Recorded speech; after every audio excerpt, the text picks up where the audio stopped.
Thank you. These are highly interesting ways of progressing, raising many questions. The floor is open. Yeah, please. First of all, many thanks for this really fascinating presentation. I learned a lot and it was really interesting. But what I'm wondering about is, what was the thing that you found out when you had these networks in front of you that you did not know beforehand? So the sense of, oh goodness, this is what happened. That's where he published.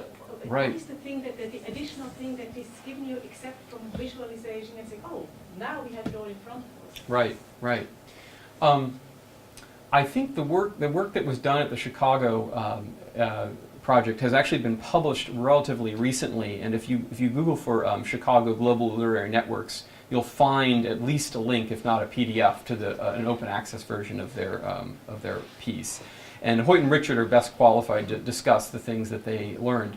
I know from my own work with the data, not having a background in Japanese modernist poetry, of course, but I know that I know a little bit more about the process than the outcome. And I think one of the things that stays with me from that process was the notion of having a print volume, a bound volume of all these 100,000 events of poetry publication. It's on the shelf of the library. It had been in the library for a long time. And there was something hiding within there. There were these latent patterns. There were these interconnections, which even the people putting together this bibliography never saw, because, to my knowledge, they never transformed it into a graph. I think one of the exciting things was, although there was a lot of technical work involved, even in this good situation where we have the raw digital data, one of the exciting things was actually sort of breathing new life into this bibliographic project and seeing what would otherwise become a kind of impossible task of keeping all of these publication events in your head. Seeing the professors being able to explore that data, try hypotheses, say, what happens if we take Shito Shiran out of the graph, take out this journal, and what happens to the landscape then? It's far more interactive, and it has a little bit more to do with kind of exploratory models of data analysis. I think we're going to see the same thing that emerges in some of the projects I've discussed at Yale. I would hesitate to say anything concrete before we finish the data acquisition phase of the project, but I think folks are very interested in if the formation of social networks within the North African context, the Francophone North African context, persisted and persevered into the post-liberation France. So did the people who know each other in Algeria, in Algiers, did those social connections expressed in the post-war publication space or in the occupation publication space? How did people act as brokers introducing each other to say, here's my friend, I want him to write for L'Arche? I think if we find something like that, we'll be excited. You always have to prepare for the negative case. What that might suggest is that the literary milieu of Paris in those years was sufficiently large and complex that connections based on growing up in Algiers or working in Algiers as journalists, as many of them did, weren't important enough to overcome existing literary networks. From the Slavic perspective, I think it'll be a case where, again, we use that network data as illustrations of both confirming existing hypotheses about the way that Russian émigrés came to the United States and pieced together work and publications, as well as perhaps contesting some of them, the existing understandings. I think there's a great opportunity to think about the networks of the Slavic émigrés in relationship to German Jewish people who came to the United States during the 1930s and afterwards. Because if you think about it, some of the same dynamics must certainly have been in play. The need to find an intellectual community, to find work, to find a new form of expression in a foreign language. So I'm excited about future projects that might be able to be computed in comparison to the data set that we're building out of the Slavic material. So good. Yeah, okay. Yeah, it's really interesting. Yeah, so I've done similar things. Yeah. But I did it in the context of the sociology of Pierre Bourdieu. Yeah. And he works with geometric data analysis. Nice. And you talk about spaces, but here we have networks. Right. And the thing that I sort of recognize is that you tend to think about material in terms that correspond to the methods that you use. So you see it as networks. but he saw it as maybe as a field, that you enter into a field and then you can get the sort of the layout of the points. It can be the same points basically, but you get a different layout when you instead sort of use other methods and you think in geometrical terms instead of the topological terms. Right. So my question would be, like in the humanities, are these other sort of parallel methods also used? Yeah, well, it's a good question. One of the things that springs to mind is a project I should have mentioned earlier as one of the projects that actually emerged after the 2011 workshop, but has been independent and very successful, which is the Viral Text Project at Northeastern University, which started with just one professor's interest in a Hawthorne short story, The Celestial Railroad, and how that was reprinted in presses across the country, often without attribution. This is just sort of piracy. But then and they're involved with very serious computer scientists at Northeastern to develop algorithms to find this stuff. The reason I mention this is that there is a geographic aspect to some of this data. So if I said, be careful, don't attribute, when you think about space on the screen, it's not always geographic space. Well, sometimes it is. Newspapers in small towns across the United States do have a geographic location, and they are bound by the delivery of other newspapers on trains, right, or the telegraph. So there are ways in which, in fact, the Viral Text Project, I think, has done very successfully meldings of the network graphs, which exist in this kind of it's a non-geographic space, with forcing those nodes onto the map. We did some similar work in Japan, where we the professor located the actual addresses of the presses, which were printing the journals, or the journals themselves. They, of course, are in certain neighborhoods in Tokyo, which are associated with literary production. You could also think about, does the poet in question come from the provinces, or is he or she from Tokyo? Generally he. So there is this kind of geospatial stuff, which is, with the right amount of force, can depending on your perspective, either distort the graph or expose truth in the graph by forcing these points into a kind of a globe or a kind of a map context. I'm not sure how well that answers your question about Bourdieu and geometry, but I think it's an example of how people want to take the kind of abstract geometry, the abstract layouts of these network graphs, and force them into a kind of existing understanding of the westward expansion of newspapers and railroads across the western United States, or in this case, the Japanese case, the provincial versus Japanese poets and how those people circulated their texts. Well, my comment or question connects actually perfectly to what you were just saying, because you mentioned the tennis balls and rubber bands earlier, and actually my experience of graph formalisms is limited. It's basically limited to graph viz for making little diagrams, etc. But there you usually have ways of forcing layouts. So you can say that you can sort of subdivide the whole image into regions, in which you can say that nodes should go there, or you can have invisible edges between nodes that will force the algorithm to take those into account. And in your context, of course, if you want to be able to show something by the geometry of the space, then it doesn't help that you have formal mechanisms for forcing the layout. You need to make those depend on something meaningful in the data as well. But it shouldn't be impossible, and it would be an interesting experiment to see if you could do that. I mean, it could be geography. You could, like you said, you could force a newspaper or a journal note to be in the location, in its geographical location, determined somehow with respect to the other geographical location. You could force authors to be where they lived.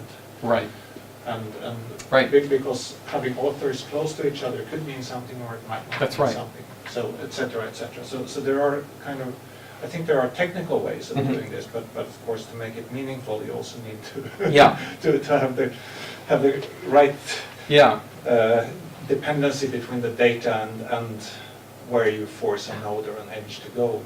The two things that spring to mind there, of course, I should have mentioned that Republic of Letters did, in some of its successful visualizations, have the location of the correspondence on a map. It's an obvious thing to do, and The other project that's affiliated with Stanford, I'm going to get the name wrong, but it's the global trade routes around the Mediterranean, which is a network visualization, but one that's, I think, exquisitely researched to answer questions like, given a point on the map, how long would it have taken a good or a letter to reach another point on the map? And they know how good the roads were, and they know how often ships went. And so, in a sense, it's tracing the network to figure out how to get a letter from Constantinople to Rome, but they actually have some incredibly important and empirical data about how that works. Well, it's a GPS, basically. That's right. It's like a route finding algorithm, right? Yeah. Exactly. You'll be there in an hour and a half. That's right. Give it this route. Exactly. It'll take. No, Yep. it's great. Could we love that? I was curious about the practical sides of establishing data. Yeah.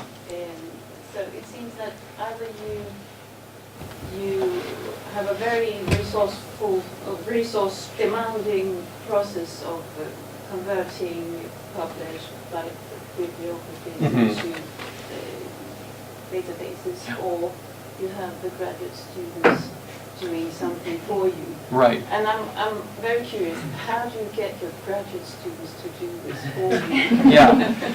Because we've been thinking in similar times, but we are quite hesitant in asking our students to do this.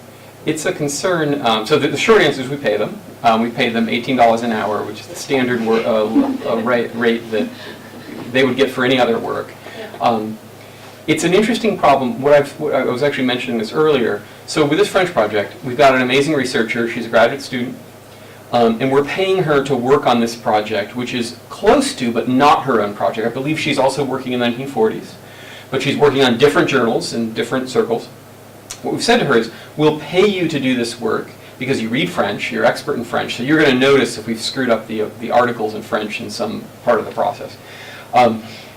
If you want to work on your own project, we won't pay you to do that, but you can sit at the same computer and to do that at the same, alongside it or afterwards. And the skills you learn to do this will actually be priceless skills in the sense that how else would you learn to do this if you didn't have a paying job that taught you? So we think of it as hopefully skills acquisition. The other thing we say to folks is that so we're setting up this big digital humanities lab at Yale, but the goal is to not necessarily do everything for the researchers. Depending on their time and their seniority in some cases, we want to have people help themselves. So to be able to say, so I did 697 lines of data entry to get the French data.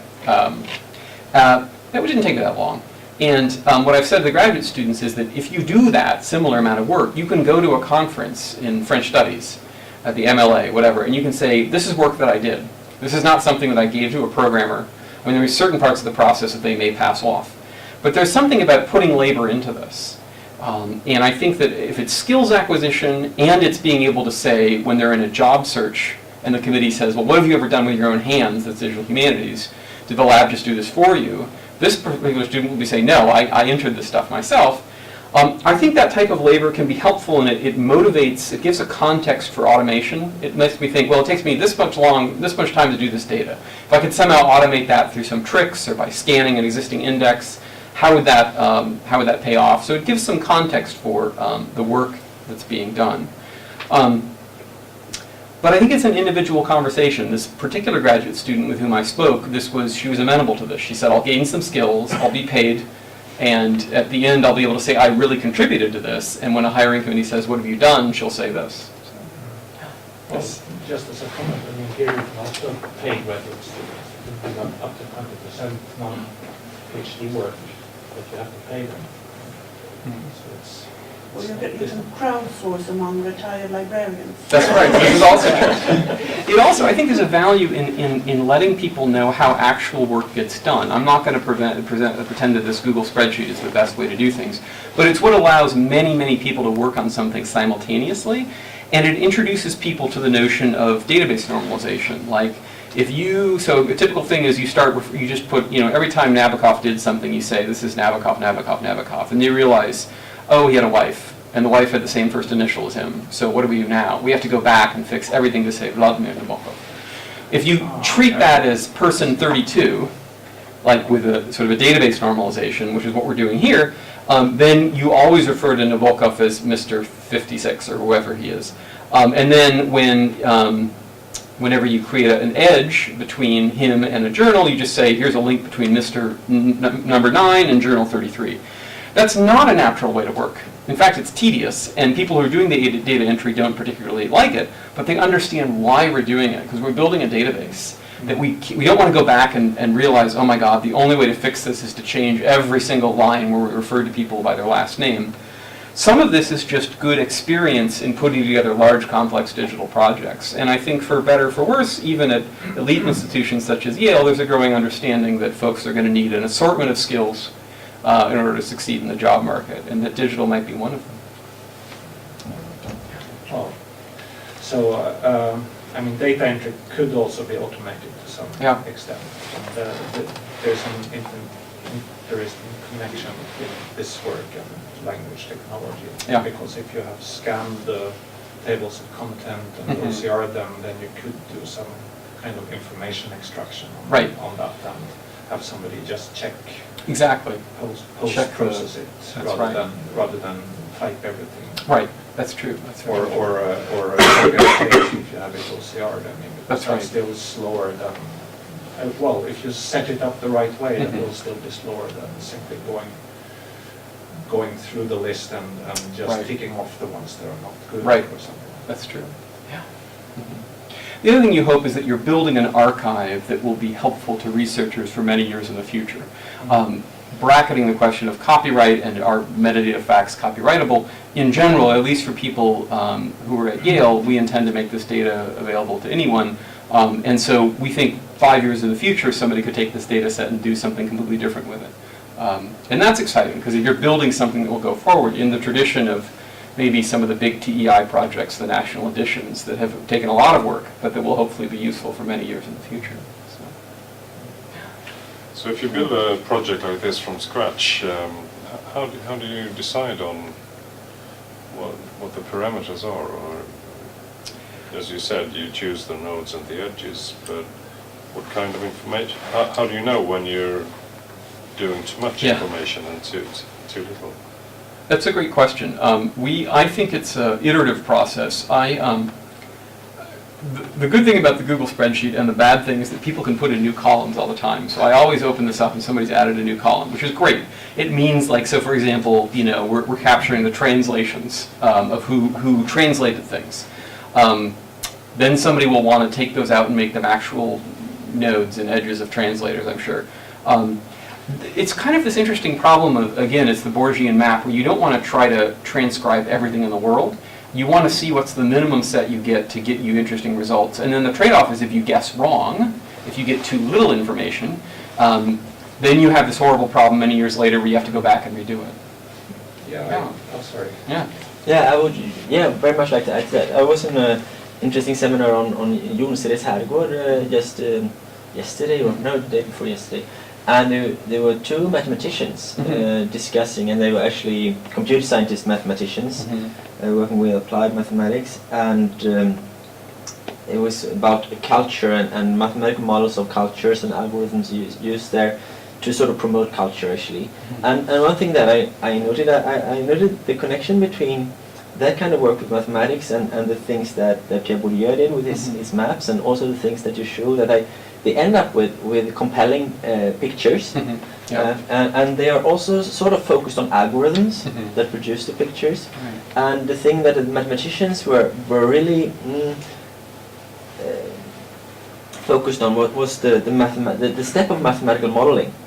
And they show this cycle of mathematical modeling where you have a real world problem, you construct a model, which is actually exactly the step where you choose what to bring with you and what to leave behind, and that takes experience. But it's sort of disconnected from the algorithm. That was their point. You don't need an algorithm. You can use that as a tool for thinking, and you said that too. I really like that. So you can sit and think for a long time, and from their point of view, you should not really start with the idea that you should use network analysis or whatever. You should start with your problem and then construct a model. And then, hopefully, if you're experienced, you will also have an algorithm that you can do something with that model. Right. Yeah. Right. So then this is this separation between model and algorithm that I think could be useful here. Yeah, I think that's probably true. Yeah. Yeah, so mapping the world. And I actually think you should map the world because the abstraction comes later. Then you can always go back to the original data if you find that something went wrong on the way and remodel it or re-abstract it. You mean you should put as much as possible in the data set? We start with full corpora, for instance, and all and the annotation comes on top of that. But you can always go back to the original text if you're in doubt about whether this is really an indirect object or something else. And in the best of worlds, you can do that. One of the other benefits of this effort to transcribe the tables of contents is it does also build us a very good metadata skeleton for what will eventually be a full-text scanning of these 1940s journals, L'Arche, Fontaine. We're not doing that right now just for practical reasons, but we will have this metadata catalog at a pretty nice granular level that will eventually support the infrastructure for full-text mining on this 1940s corpus of France. Yeah, but I think it's really interesting because it's connected also to the project that we are doing. Like we have Språkbanken and we have the Center for Digital Humanities, and you've talked about basically what you do with metadata. There are texts here, and that's sort of what Språkbanken is focused upon. You have metadata too. Yeah, well, we're moving towards metadata. Yeah, it's because that's a problem because we want to extract it automatically, and we can't really. Well, the graduate students we have are not so interested in entering metadata. No, but still, it's interesting because it's different kinds of work to do something useful with the texts, which is what you're best at. Yeah, and doing something useful with the metadata is something that you can do too, but it's not as obvious that you are the experts in that. So that is a nice way, I think, to complement each other. So this is really interesting from that perspective too. And also, anything you have digitized by the university library, you get the metadata. That is very good. Your project in Språkbanken is not really about mapping the world, but first mapping it and then annotating the world.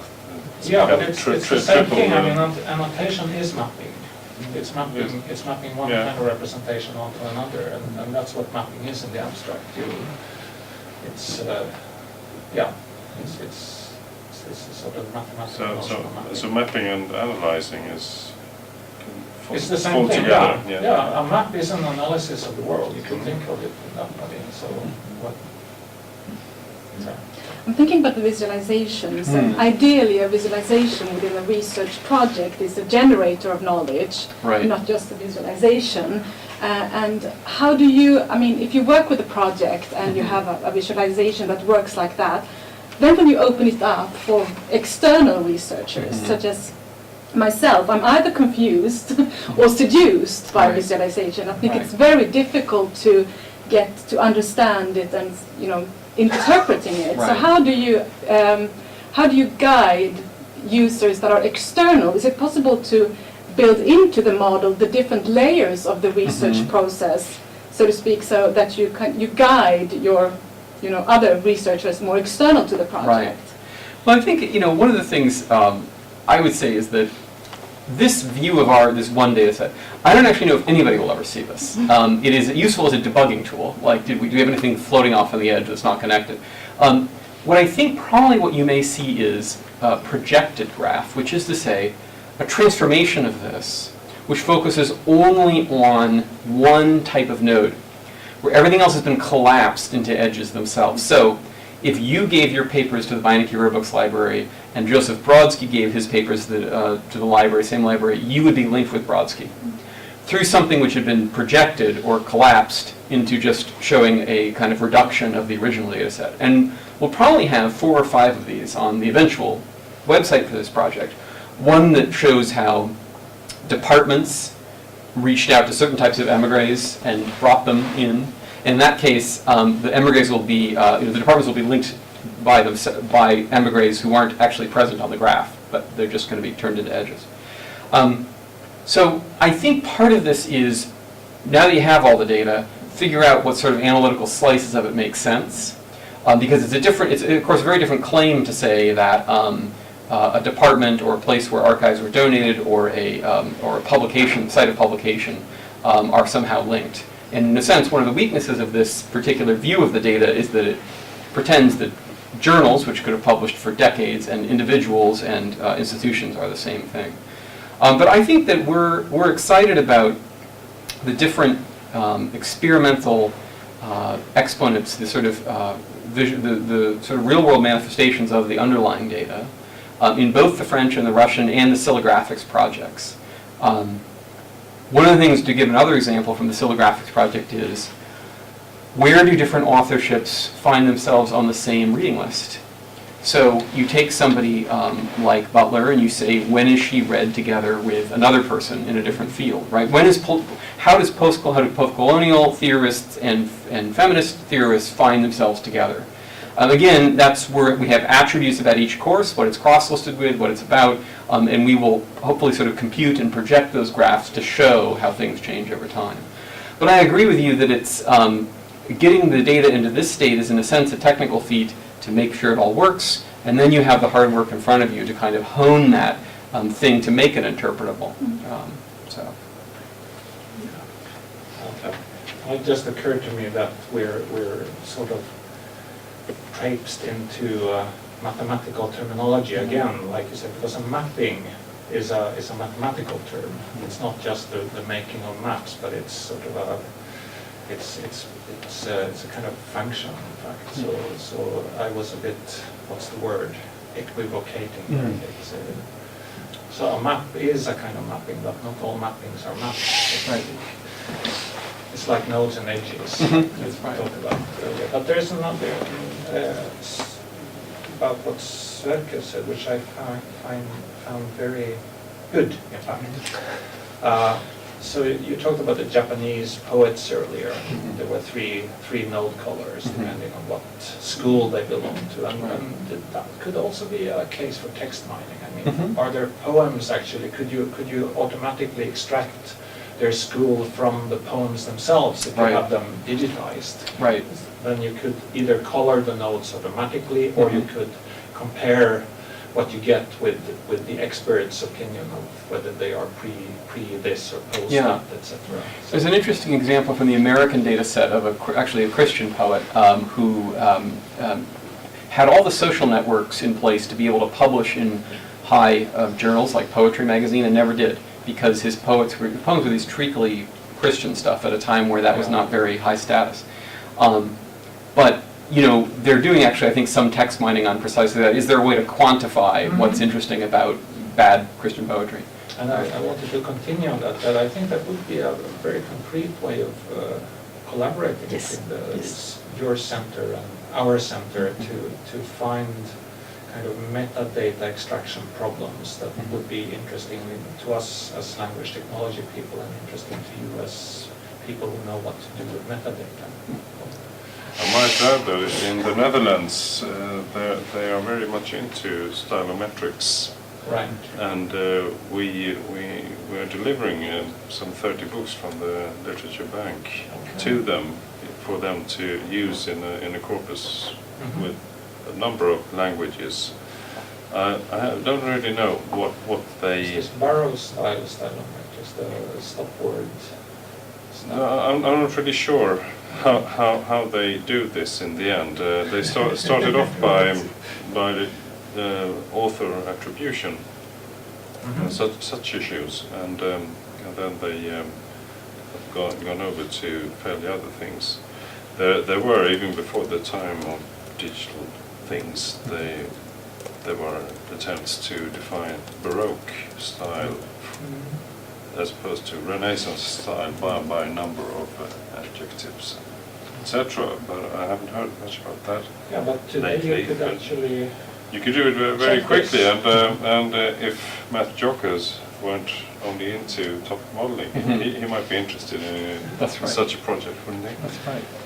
Yeah. I was wondering, because a lot of what you have been showing us is you've been working with bibliographic metadata reading, and I suppose you have bibliometricians at Yeah, that's a good question. We have cattle. It reminds me what our mathematicians do, Yeah. you know, their network analysis that they do from what they extract from Web of Science. Yes, right. Yeah, the cytometric stuff, and especially at Indiana University, there's a lab under Kati Berner which does massive visualizations of citation networks and co-publication networks. The problem is in the humanities, you don't usually have co-authored papers. It's becoming more common in the digital humanities, and certainly poems are infrequently co-authored.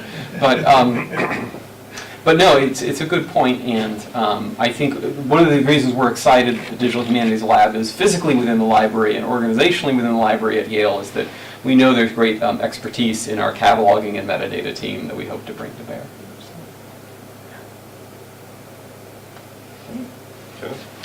We have talked a little about the spatial aspects, but not so much about the temporal aspects, such as over time. Yeah. I know very little about this. So is it a given in all these projects that the change over time in weight, for instance, is a core sort of aspect being explored, or are there some projects that have more of an emphasis on these changes on the temporal aspect? Well, it's an interesting question. You know, there's a great, I don't want to bring it up right now because I'll probably fail, but there is a great temporal view of the Republic of Letters data.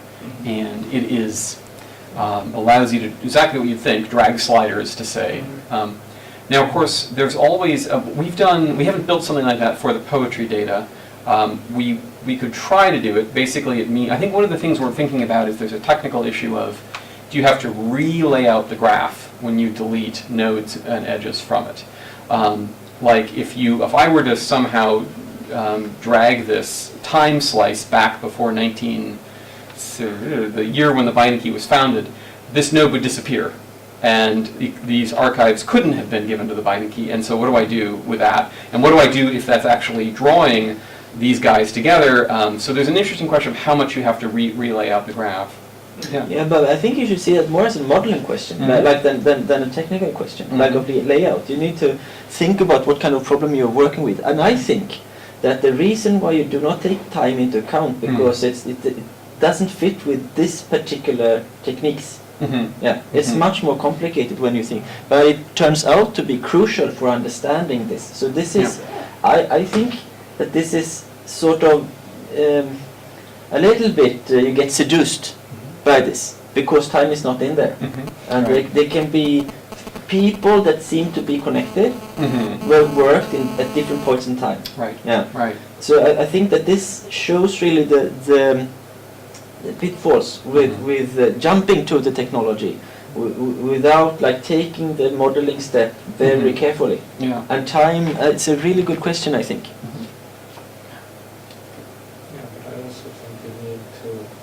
It's a kind of dialectic, I think, because you can't really model unless you have seen what a result you don't desire looks like.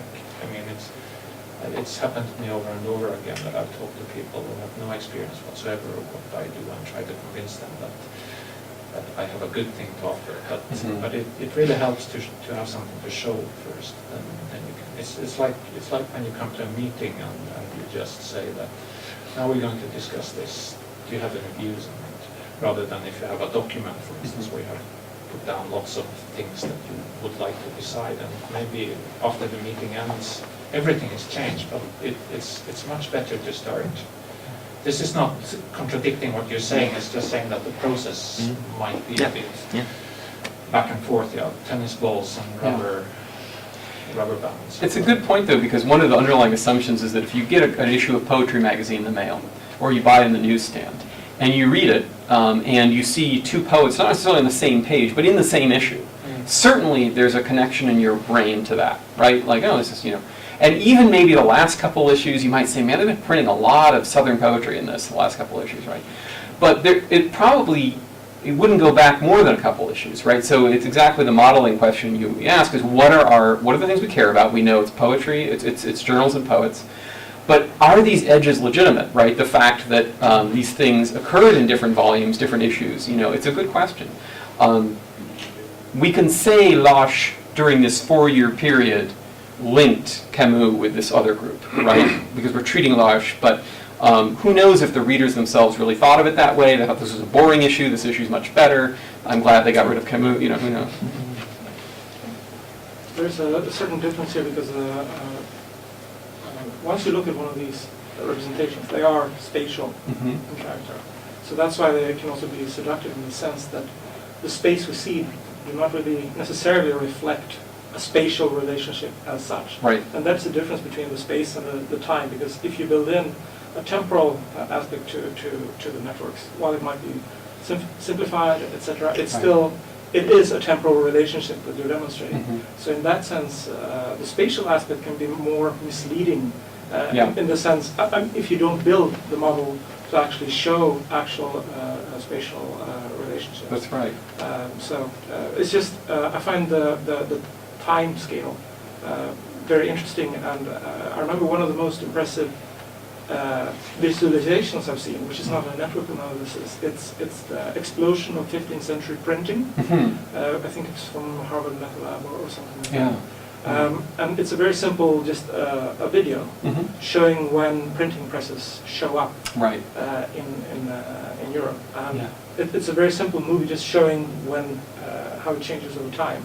And that can just be used in magnificent ways to discuss a lot of historical issues connected to the development of printing. And I think one can do sort of something similar with the network analysis.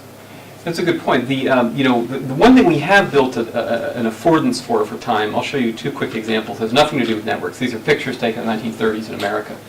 And every dot represents one or more picture taken by somebody in the United States, about 170,000 in total.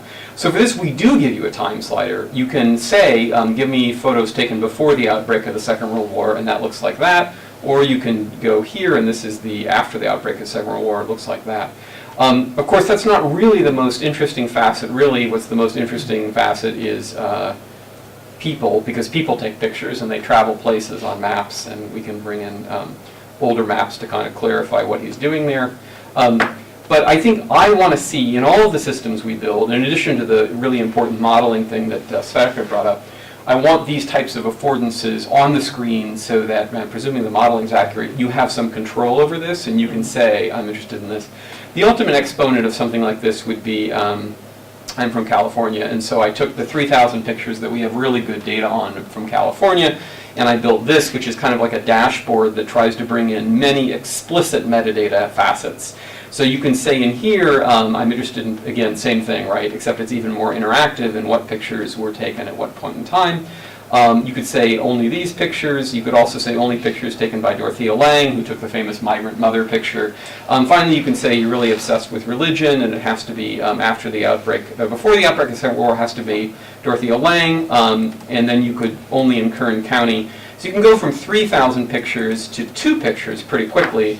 And I can guarantee you that the image you're going to get here is something about Christianity taken in inland California by Dorothea Lange, and it is. So again, not network data, but there are some interesting, promising interfaces here to let you surf through this stuff more quickly. So, great. I think this is like a good transition from visualizations to sort of a process approach. So that is, I think that is a better way to talk about it. When you talked about it, is the exploratory use of it. But I think like this idea of visualization has been so strong, so it's difficult to move from it. But to have an interface where you can interact and sort of navigate through data. Right. That's another goal of the particular visualization. Right. And I think that this is really great, actually. So you could have a network analysis as part of this. You could, yes, that's true. Yes, it's no problem to include it. Yeah. Right. So the problem is really that space is so much lent itself to metaphors. We use it that way all the time, not always knowing precisely what kind of metaphor it is we're using. I was a bit curious about the first examples you told us about. They are very much like those that Moretti are famous for, sociology of printing and publications, etc. But then you mentioned he'd been working on Shakespeare too, and I'm not familiar with that, but I've always been more intrigued about literary studies going into fiction.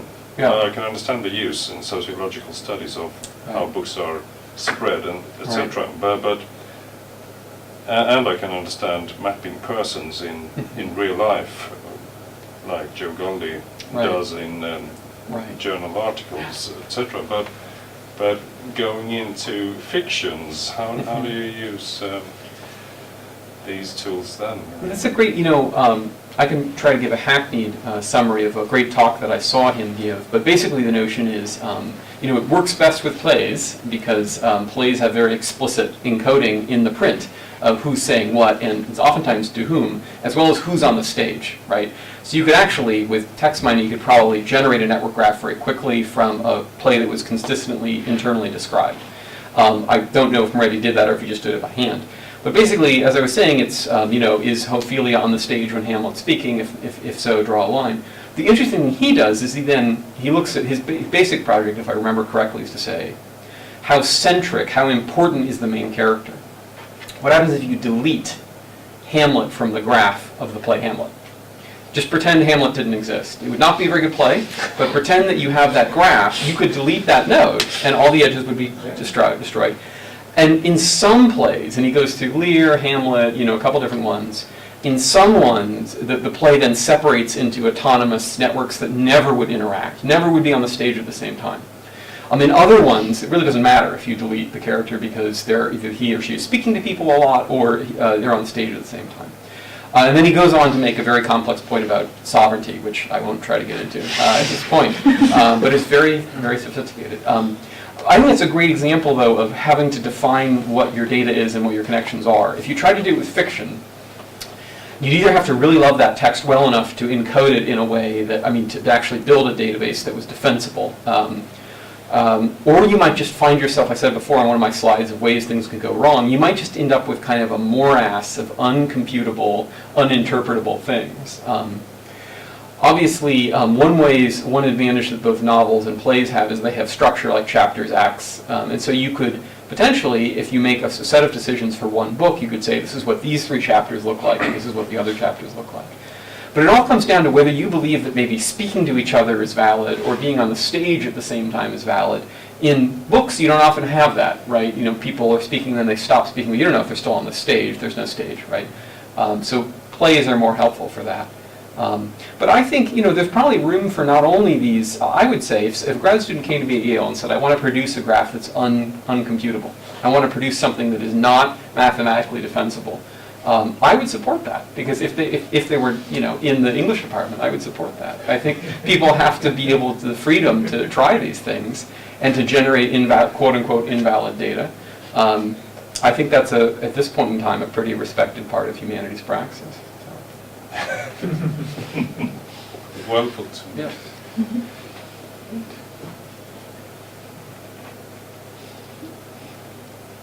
Right, we have this project on Swedish women writers on export. Have you been considering making a database of this kind? Not of that kind exactly, but we have a database with publications and translations. Right. And we also have done some drafts with when a certain language dominates and so on. Right. But we have the problem with the temporal aspects of this. Right. We're working from 1800 and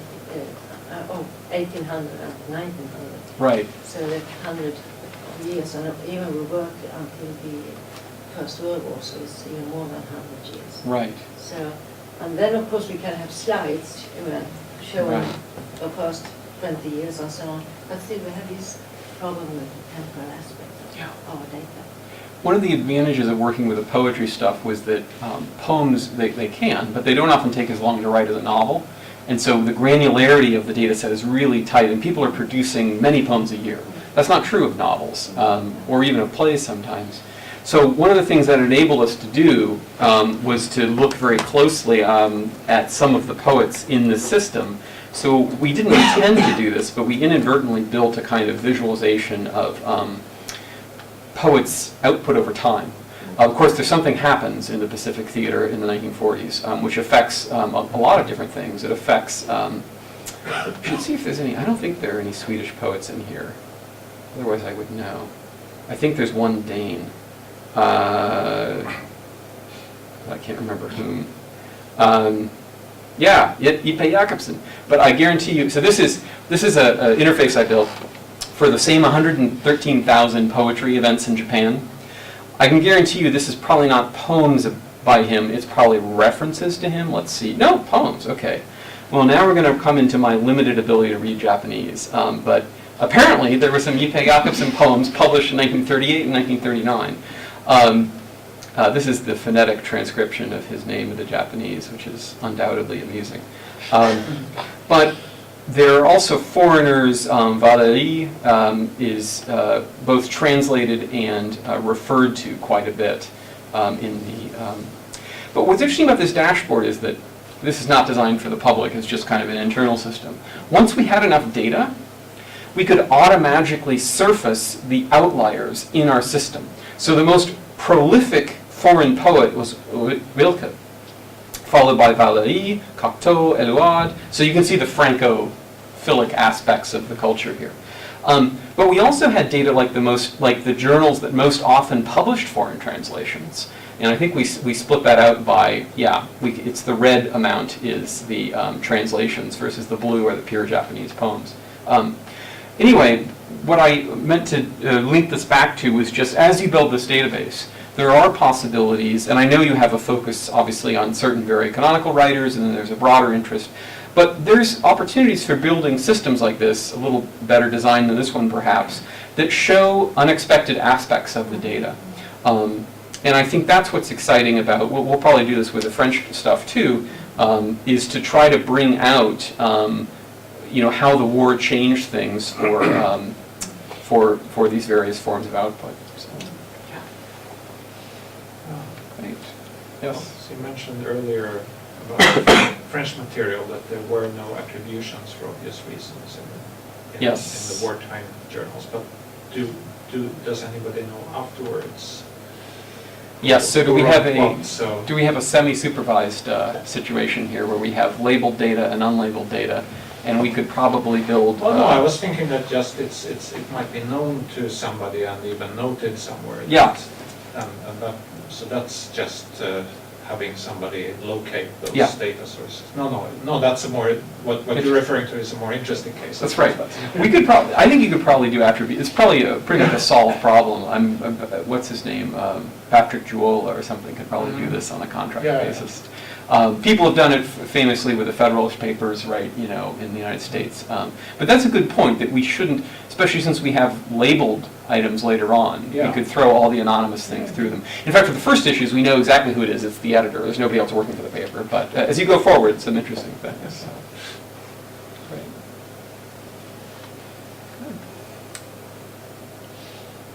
Any further questions? Well, I think this was very inspiring and challenging. I'm a bit exhausted, I think. But there's very many higher questions to the front. Thank you so much. Well, thanks so much for the opportunity. Thank you.